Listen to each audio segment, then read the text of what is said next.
Today on Driving Television, we're featuring what could be the most unusual car we've ever come across. It's called the XOF1, and it's out to break the world distance record for a solar car. During its stop in Vancouver, British Columbia, we had a close encounter with its pilot, Marcelo Deluz.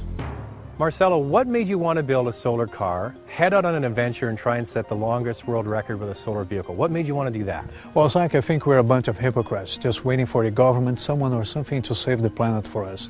It's not going to happen. We have to take ownership, we have to take responsibility and do whatever we can. And building a solar car and taking on the greatest challenge I could find, it's my way of doing my share for the environment and hopefully inspire people along the way to do their share as well. So for a guy who is a flight attendant for a living, did you just get in your garage and start building? Did you have other friends come in? How did you do it? Actually, this is a very interesting project. It actually became one of the most international solar car projects in the world. Most of the people behind this project are homemakers, flight attendants, nurses, people from all walks of life, not necessarily engineers.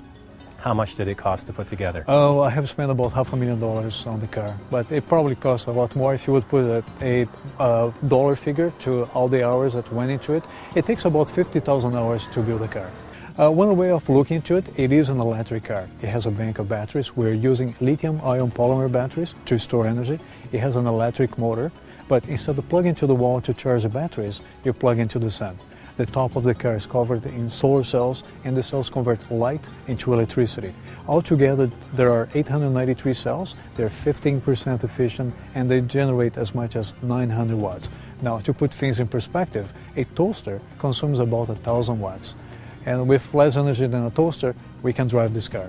How far can you drive it? If the batteries are full at night, we can drive the car for 200 kilometers on the flat terrain. And during the day, if it is a bright sunny day, we can drive the car for as far as 500 kilometers. Right, the motor turns itself into a generator, so when you are going downhill, you can use that to slow down the car and charge the batteries. Also, when you want to stop the car, use the motor, and that's an elegant way of recovering energy.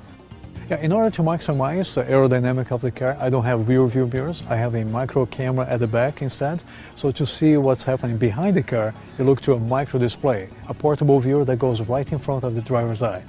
And there is a lot of technology that has been developed over the years for solar cars that's finding its way into other industries and automotive as well. For example, solar cars were the first vehicles to use LEDs for turn signals and brake lights. And now you see LEDs and brake lights and turn signals on all new cars. So how fast does it go? Well, it goes from 0 to 85 in 6 seconds. Wow. Top speed is 120 kilometers an hour. So what do you say to people who want an electric car, and what do you say to the manufacturers who are not providing them yet? I would say keep on pressing the manufacturers, asking them to put a car on the market that you buy.